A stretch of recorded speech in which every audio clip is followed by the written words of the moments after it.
Good morning, students, and welcome to English class. I hope that you all are doing well and studying well. Okay, keep yourself fit, healthy, and keep learning. Don't forget to learn, don't forget to study.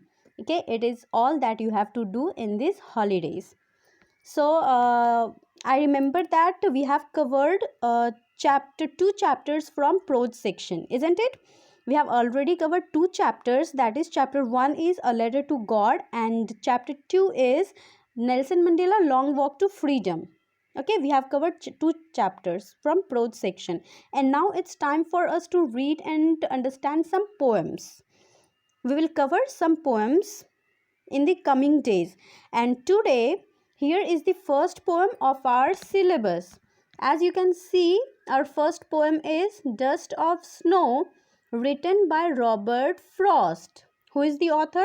The author is Robert Frost. मैं हमेशा आप लोगों को बोलती हूँ कि author का name आपको लर्न करना है. आपको पोएम के नाम के साथ साथ ऑथर का भी नेम लर्न करते जाना है. You must learn the author's name along with the chapters name, poems name. Okay, you have to keep author's name in mind. Don't forget to do that. तो आई एम श्योर कि आपने पिछले class में भी Robert Frost का एक poem पढ़ा होगा. The poem's name is the road not taken. Am I right? Yes, आपने वो पोएम पढ़ा था और फिर से हम लोग रॉबर्ट फ्रॉस्ट के ही पोएम से स्टार्ट कर रहे हैं. और यहाँ पे हम लोग ज़्यादा तो इनके बारे में, ऑथर के बारे में नहीं जानेंगे, बट थोड़ी बहुत जानकारी हमें रखनी चाहिए ऑथर के बारे में. ठीक है, इससे क्या होता है कि हमें पोएम को समझने में आसानी मिलती है. Okay, we should know some basic things. Always in every poem we should always try to know some basic things about the author so that understanding the theme or central idea of the poem becomes easier. Okay, it becomes easier when we know about the author's feeling, about the author's nature. So let us discuss some main points of Robert Frost. Okay, as I think many of you know that Robert Frost is an American poet of 20th century. Okay, he is an American poet of 20th century and his writing is very simple. I must say, actually, Robert Frost is my favorite poet and his writing is so good and it is so simple to understand. He always uses simple words. His insightful poems are so good to learn and understand its meaning. तो हम लोग उसी के बारे में जानना चाहते हैं. एक्चुअली उनके जो पोएम्स होते हैं ना, तो वो बहुत ही ऑर्डिनरी एक्सपीरियंसेस के ऊपर डिपेंड होते हैं. बहुत कॉमन सा एक्सपीरियंस होता है उनका लाइफ को लेके और इस पे वो अपना पोएम बनाते हैं. और वो ऑर्डिनरी एक्सपीरियंस ज़रूर होता है, पर जब उसको पढ़ते हो और उससे जब मीनिंग निकलता है वो बहुत ही डीप मीनिंग होती है, बहुत इंसाइटफुल मीनिंग होती है. वो इतना ज़्यादा डीप होता है कि वो मतलब बिल्कुल नहीं लगता कि ये एक ऑर्डिनरी एक्सपीरियंस है. ऑर्डिनरी एक्सपीरियंस को भी रॉबर्ट फ्रॉस्ट जो है वो एक बहुत ही ब्यूटीफुल मीनिंग दे देते, बहुत अच्छा बना देते हैं उसको. ठीक है, उसकी मीनिंग बहुत ही यूनिक हो जाती है. तो हम रॉबर्ट फ्रॉस्ट का एक बहुत ही छोटा सा पोएम पढ़ने वाले, dust of snow. It is a very small poem. Okay, ये रहा हमारा poem dust of snow and it is written by Robert Frost. Actually इस पोएम के बारे में मैं आपको थोड़ा सा बता देती हूँ. ये पोएम जो है ना, ये रॉबर्ट फ्रॉस्ट ने नेचर की जो ताकत है उसको बतलाने के लिए ये पोएम लिखी है. इसमें हमें नेचर की क्या खूबियाँ हैं, नेचर में जो छोटी से छोटी चीज़ें हैं ना, even the dust of snow, मतलब small particle. Snow, dust of snow का मतलब होता है कि स्नो के जो एकदम छोटे छोटे पार्टिकल्स होते हैं जो डस्ट जैसे होते हैं, उसका भी इतना ज़्यादा सिग्निफिकेंस इसमें दिखलाया गया है कि वो बहुत ही यूनिक हो जाता है. नेचर जो है ना, वो हमारे किसी भी परेशानी को हील कर देता है, ठीक कर देता है.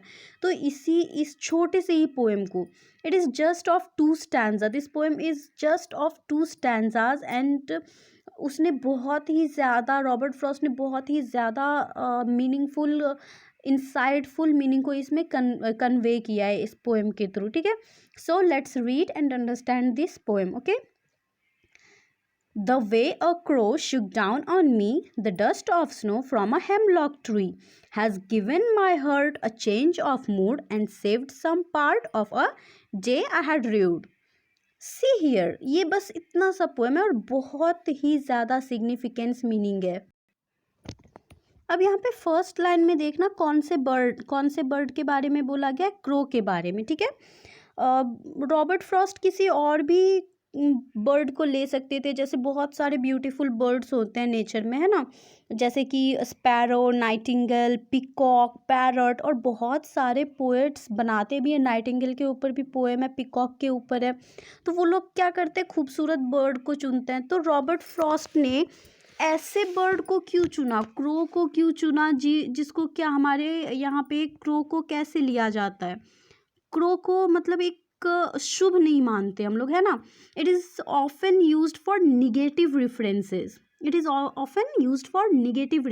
कभी हमें कुछ निगेटिव बोलना हो तब क्रो की आवाज़ को भी एकदम निगेटिवली लिया जाता है और उसको निगेटिव तरीके से देखा जाता है.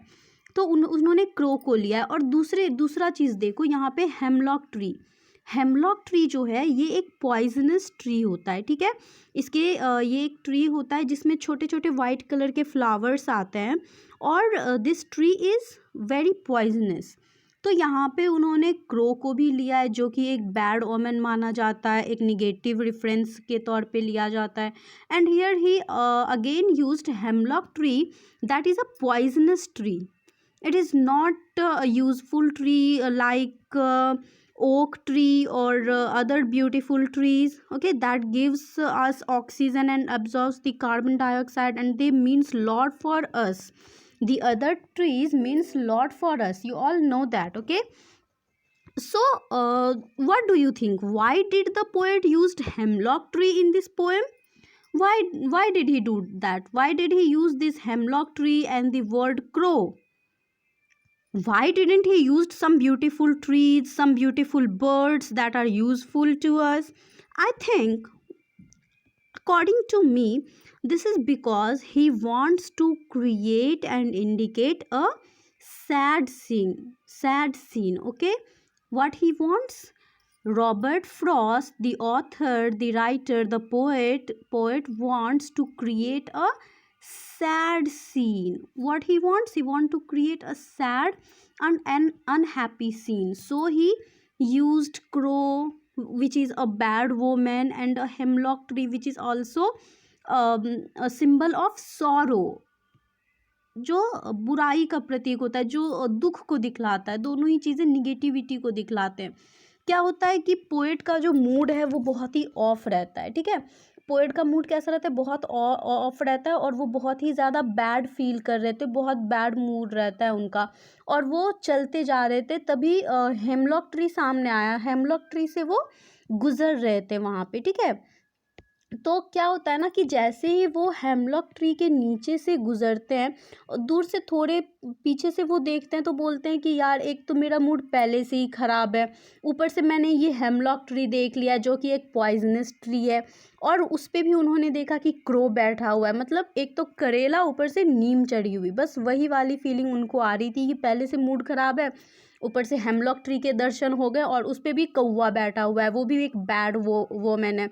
तो बहुत सी ज़्यादा उनको निगेटिव फीलिंग आने लगती है. ठीक है, तो जैसे ही वो उस हेमलॉक ट्री के नीचे से गुजरने लगते हैं, क्या होता है, वो जो क्रो रहता है वो शुक करता है, मतलब वो ऐसे थोड़ा मूवमेंट करता है. क्रो के मूवमेंट से वो डस्ट ऑफ स्नो, जो स्नो के जो छोटे छोटे पार्टिकल्स रहते हैं, वो उस पोएट के ऊपर में गिर जाता है. रॉबर्ट फ्रॉस्ट के ऊपर में डस्ट जैसे वो झड़ता है, ऐसे लगता है कि एकदम छोटे छोटे पार्टिकल्स उसके ऊपर में पूरा आ गया. तो उससे क्या होता है कि उनका मूड जो है वो सडनली चेंज हो जाता है. यहाँ पे आप देख सकते हो कि इन्होंने लिखा हुआ है कि the dust of snow from a hemlock tree has given my heart a change of mood. क्या किया है इसने, वो डस्ट ऑफ स्नो जो उस हेमलॉक ट्री से गिरा नीचे, उन्होंने पोएट के मूड को चेंज कर दिया. ठीक है, क्या किया उन्होंने, पोएट को मूड को चेंज कर दिया. And saved some part of a day I had rued. मतलब उनका जो आगे का दिन था, मतलब आधे दिन को तो उन्होंने अपना मूड ख़राब था इसके कारण उन्होंने बर्बाद कर लिया था, है ना। तो बाकी का जो बचा हुआ दिन था उसको भी पछता के बिताने से अच्छा था कि उनका मूड ठीक हो गया और वो अब उस डे को प्रोडक्टिवली यूज़ कर सकते हैं। ठीक है, अब यहाँ पे देखो, रॉबर्ट फ्रॉस्ट ने जो है नेचर के बारे में बहुत ही अच्छी चीज़ लिखी है कि नेचर में जो छोटी से छोटी चीज़ जिसे हम खराब मानते हैं, कब हमारी हेल्प कर दे, कब हमारे लिए अच्छा हो जाए, जिसे हम अशुभ, इंसान उसे अशुभ बना देता है। पर नेचर में कोई भी ऐसी चीज़ नहीं है जो अशुभ है, अमंगल है, ठीक है, जो कि अच्छा नहीं है, जो कि हमारे लिए अच्छी अच्छी चीज़ नहीं है। हर चीज़ हमारे लिए अच्छा है और उस वो छोटी से छोटी चीज़, नेचर की जो छोटी से छोटी चीज़ रहती है वो हमें हील करती है, ठीक है, वो हमेशा हील करने में हेल्प करता रहता है, ठीक है। और इससे एक चीज़ और, ये सिंबलिक है पोएम, ठीक है, इससे एक सिंबल और निकलता है कि भले ही सामने वाला दिखने में कैसा भी हो, कितना भी निगेटिव हो, पर जो मेन है, मेन जो इफ़ेक्ट करता है वो क्या करता है, उसका नेचर, ठीक है। भले ही वो कौवा जो है उसे बैड ओमेन मानते हों, हेमलॉक ट्री को पॉइजनस ट्री बोलते हैं, पॉइजनस ट्री होता है वो, पर अगर उसने काम अच्छा किया, अगर उसने डीड अच्छा किया, उसके कर्म अच्छे हैं, तो क्या करता है वो अपने कर्म से सामने वाले को खुश कर देता है। उसका अपीयरेंस कैसा भी है, वो दिखने में कैसा भी है, वो सब चीज़ें ढक जाती है, किससे, उसके पॉजिटिव एटीट्यूड से, पॉजिटिव एक्ट से, ठीक है। तो क्रो को देख के, हेमलॉक ट्री को देख के पहले तो निगेटिव फीलिंग आई पोएट में, उसके बाद क्रो के एक छोटे से मूवमेंट से जो उसका एक्ट हुआ, भले ही वो निगेटिव चीज़ें वहीं पे थी, वो निगेटिव चीज़ें ही थी, पर उसके एक्ट से पोएट को क्या मिली, बहुत ही ज़्यादा खुशी मिली और उनका मूड जो है वो चेंज हो गया। तो वो ये बोलते हैं कि नेचर की छोटी से छोटी चीज़ें भी हमेशा हमें खुशी देती है और वो हमारे लिए बहुत ही ज़्यादा यूज़फुल है, ठीक है। तो क्या चाहते हैं पोएम कि वो एक हेमलॉक ट्री के ज़रिए और क्रो के ज़रिए हमें नेचर की खूबसूरती बताते कि भले ही उसका अपीयरेंस कैसा भी है, पर वो भी हमारे नेचर का एक पार्ट है और वो भी हमारे लिए बहुत ही यूज़फुल है, जैसे कि अदर ब्यूटीफुल थिंग्स, ठीक है। So it is the end of our poem and इतना ही एक्सप्लेनेशन था इसका। और मैं आपको राइमिंग स्कीम भी बता देती हूँ जो मैंने आपको कल करने के लिए कहा था। पता नहीं आप लोगों में से कितने बच्चों ने किया, but I will explain it to you. और मैंने पिछले क्लास में आपको समझा दिया था, मुझे जहाँ तक याद है, कि राइमिंग स्कीम क्या है, ठीक है। फिर भी अगर आपको याद नहीं है तो here I am going to explain you again, तो ध्यान से सुनना, ठीक है। Rhyming scheme is the pattern of rhymes at the end of each line of a poem, ठीक है। अब जैसे कि यहाँ पे देखो, ये दो स्टैंजा है, स्टैंजा 1 है, स्टैंजा 2 है, ठीक है। इन दोनों स्टैंजा में कितने लाइन्स हैं, 8 लाइन्स हैं, और ये 4 पार्ट में डिवाइडेड है, 4 लाइन्स ईच स्टैंजा में, 4 लाइन्स ईच स्टैंजा में, ठीक है। अब क्या होता है ना कि हर लाइन के लास्ट में जो ये वर्ड होता है, लास्ट में, हर लाइन के लास्ट में जो वर्ड होता है, हम उससे राइम पैटर्न निकालते हैं, ठीक है। नाउ सी, यहाँ पे फर्स्ट वाला जो लाइन है उसका लास्ट वर्ड क्या है, क्रो है। तो हमें ये देखना है कि क्रो जो है वो कौन से लाइन के लास्ट वर्ड के साथ राइम कर रहा है। लास्ट वर्ड को बस हमें देखना है राइमिंग स्कीम में, ओके। जैसे कि राइमिंग स्कीम कैसा होता है कि एक दूसरे के साथ राइम करे, राइमिंग वर्ड्स, जैसे कैट मैट राइमिंग वर्ड्स हैं, बट शट राइमिंग वर्ड्स हैं, ठीक है। तो ऐसे ही होता है, snow and no, snow no, ये राइमिंग वर्ड्स हैं, ठीक है। Flow glow, these are the rhyming words. तो ऐसे ही कुछ वर्ड्स हमें ढूंढना है और हमें ये देखना है कि कौन से लाइन का वर्ड, लास्ट वर्ड कौन से लाइन के लास्ट वर्ड के साथ राइम कर रहा है, और फिर हम उसी का नाम उसको देते हैं। जैसे कि फर्स्ट वाला जो लाइन है हमारा, उसका लास्ट वर्ड है क्रो, तो फर्स्ट वाले को हम लोग हमेशा ए लिखेंगे। अब हम देखेंगे कि क्रो के साथ कौन कौन सा कर रहा है। तो क्रो मी दोनों राइम नहीं कर रहा है, crow snow, yes it is rhyming, so it is also a. Now hurt mood part rude. इसमें से कौन सा भी जो है वो क्रो के साथ राइम नहीं कर रहा है, ठीक है। तो ए और ए ये हो गया। Now me and tree are rhyming words, so ये दोनों बी हो गया। तो फर्स्ट वाला स्टैंजा जो हमारा है उसका राइमिंग वर्ड क्या बना, ए बी, ये हो गया फर्स्ट स्टैंजे का राइमिंग स्कीम, ठीक है। ध्यान से समझना सभी बच्चे। नाउ हम लोग सेकेंड वाले स्टैंजा का राइमिंग स्कीम निकालेंगे, ठीक है। अब यहाँ पे देखो हर्ट जो है वो ऊपर वाले ना ए के साथ मैच कर रहा है और ना बी के साथ मैच कर रहा है, तो ये कौन सा हो जाएगा, ये सी हो जाएगा, okay. It is another one, so ये सी हो गया। नाउ मूड, क्रो के साथ भी मैच नहीं कर रहा है, मी के साथ भी, ए भी नहीं हुआ, ये बी भी नहीं हुआ, तो क्या होगा, अगर ये ए नहीं हुआ, बी नहीं हुआ और सी तो हमने इसका नाम दे दिया, तो नेक्स्ट होगा डी, ठीक है। अब part, hurt, part, these are rhyming words. Mood, rude, these are also rhyming words. तो सेकेंड स्टैंजा का राइमिंग वर्ड क्या बना हमारा, सी डी, ठीक है। आई होप आप सभी लोगों को समझ में आ गया है, और अगर ना भी समझ में आए तो please free feel to ask me any time anything, okay. जो भी समझ में ना आए पूछ लिया करो, कोई परेशानी नहीं है। And with this we will end this chapter. Our chapter is completed. We have covered the first poem of our book, and in the next video I will cover the second poem, okay.